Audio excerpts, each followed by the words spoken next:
ನಮ್ಮ ನಾದಿನಿಯರು ಇಬ್ಬರು ನಾದಿನಿ ಗಂಡವರು ಡ್ರೈವರು ಹೋಗಿದ್ದರು. ಹೋಗಿಬಿಟ್ಟು ಆಮೇಲೆ ಬೆಳಗ್ಗೆ ಜಾವ 5 ಗಂಟೆ 5 ನಿಮಿಷಕ್ಕೆ ನಾನು ಕಾಲ್ ಮಾಡಿದ್ದೀನಿ ಅವ್ರಿಗೆ, ಬರ್ತಾಯಿದ್ದೀನಿ ಅಂತ ಹೇಳಿದ್ರು. ಧರ್ಮಸ್ಥಳದಾಗಿದ್ದೀವಿ, ಬರ್ತಾಯಿದ್ದೀವಿ ಅಮ್ಮ, ಹಂಗೆ ದೇವ್ರ ದರ್ಶನ ಮಾಡ್ಕೊಂಡು ಬನ್ನಿರಿ ಅಂತ ಹೇಳ್ಬಿಟ್ಟು ನಾನು ಹೋದ್ನೆ ಅಷ್ಟೇ ಸರ್. ಕಾರವಾರಕ್ಕೆ ಹೋಗಿರೋದು ಅವ್ರಿಗೆ, ಕಾರವಾರ ಮುದ್ದು ತಗೊಂಡು ಬರೋಕ್ಕಂತ ಹೋಗಿದ್ದಾರೆ. ಆ ಕಾರಾಗನೂ ಮೆಡಿಷನ್ಗಳು ಇಂಜೆಕ್ಷನ್ಗಳು ಎಲ್ಲನೂ 5,000 ರೂಪಾಯಿ ಆಗೋ ಮೆಡಿಷನ್ನು ತಗೊಂಡ್ಬಂದು ಹೋಗ್ತಾರೆ. ಯಾರು ಹುಷಾರಿರಲಿಲ್ಲ? ನಮ್ಮ ನಾದಿನಿ ಗಂಡನಿಗೆ ನಾರಾಯಣ ಸ್ವಾಮಿ ಏನಾಗಿತ್ತು? ಸ್ವಲ್ಪ ಅವ್ರಿಗೆ 2 ವರ್ಷ ಹಿಂದೆ ಸೋಕಾಡ್ದಿತ್ತು. ಅದರಿಂದ ನಾವು ಊರಾಗಿದ್ದರು, ಯಾರನ್ನ ಹೇಳ್ಬಿಟ್ಟು ಅಲ್ಲಿ ಹೋದ್ರೆ ಎಲ್ಲನೂ ಮೇಲಾಗ್ತದೆ ಅಂತ ಅದೇ ಊರಿದಾಗ ಹೋಗ್ಬಿಟ್ಟು ಬಂದವರು ಇದ್ದರು. ಅವ್ರಿಗೆ ಮೇಲಾಗದೆ ಓಡಾಡೋದು ಆಗದೆ. ಅದರಿಂದ ತಡಿ ನಾನು ಅಲ್ಲಿಗೆ ಹೋದರೆ ನನಗೆ ಏನೋ ಸ್ವಲ್ಪ ಆತೀನಂತ. ಮಕ್ಕಳು ಎಳೆ ಮಕ್ಕಳು ಎಲ್ಲನೂ, ಇವ್ರಿಗೂ ಎಳೆ ಮಕ್ಕಳು, ಅವ್ರಿಗೂ ಎಳೆ ಮಕ್ಕಳು ಸರ್. ಎಷ್ಟು ಮಕ್ಕಳಿದ್ದಾರೆ? 3 ಸರ್. ಹ್ಞೂ, 1 ಗಂಡು ಮಗು 2 ಹೆಣ್ಮಕ್ಳು. ಇವ್ರಿಗೂ 2 ಹೆಣ್ಮಕ್ಳು 1 ಗಂಡು ಮಗು ಇತ್ತು. ಇವಾಗ ಗಂಡು ಮಗು ಅದೇ ಸತ್ತು. ಹೆಣ್ಮಕ್ಳನ್ನೆಲ್ಲ ಬಿಟ್ಬಿಟ್ಟು ಮಗನ? ಹ್ಞೂ ಸರ್, ಯಾಕಂದರೆ ಚಿಕ್ಕದಲ್ಲ ಕಾರು. ನನ್ನೂ ಹೋಗೋಣ ಅಂತ ಇದ್ರಿ, ನನ್ನೂ ಕರೆದಿದ್ರು. ನಾನು ನೆಕ್ಸ್ಟ್ ವಾರ ಹೋಗೋಣ ಅಂತ ನಾನು ತಡೆ ಮಾಡಿದೆ. ನಾನು ಹೋಗೋಕ್ಕೆ ಅವಕಾಶ ಆಗಿಲ್ಲ.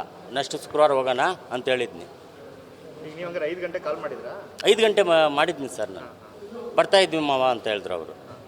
ಆಯ್ತಮ್ಮ, ದೇವನ ದರ್ಶನ ಮಾಡ್ಕೊಂಡು ಬರ್ರಮ್ಮ ಅಂತ ನಾನು ಹೇಳಿದ್ನಿ.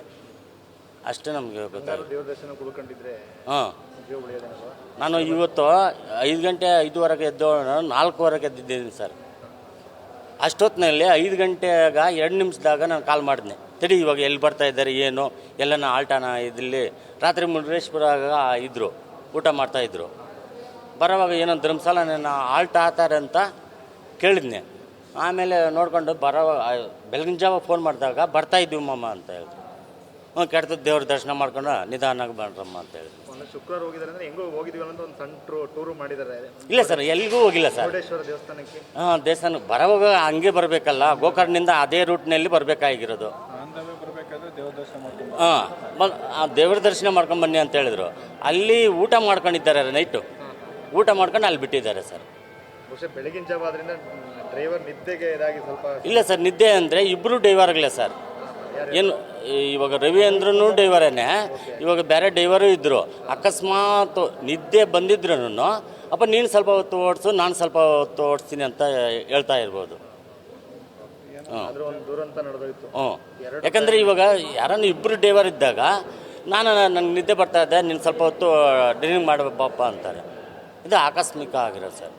2-3 ಫ್ಯಾಮಿಲಿಗಳು ನಾಶ ಆಗುತ್ತೆ. ಹೌದು ಸರ್. ಅದೇನ ನೀವೇ ಪಬ್ಲಿಕ್ ಹಂಗೆ ತೋರಿಸ್ಬಿಟ್ಟು ಆ ಎಳೆ ಮಕ್ಕಳಿಗೆ ಸ್ವಲ್ಪ ನೀವೇ ದಾರಿ ಮಾಡಿಕೊಡ್ಬೇಕು. ಸರ್ಕಾರ ಒಂದು ಪರಿಹಾರ ಹೌದು ಸರ್, ಯಾಕಂದರೆ ಆ ಎಳೆ ಮಕ್ಕಳು ಅವರು ಈಗ ಇಬ್ಬರಿಗೂ ತಂದೆ ಎರಡು ಮಕ್ಕಳು, 2 ಕುಟುಂಬದ ಮಕ್ಕಳಿಗೂ ತಂದೆ ತಾಯಿ ಇಲ್ಲ. ಹ್ಞೂ ಸರ್. ನಿಮ್ಮ ಹೆಸರಣ್ಣ? ನಮ್ಮ ಹೆಸರು ನಾರಾಯಣ ಸ್ವಾಮಿ ಸರ್.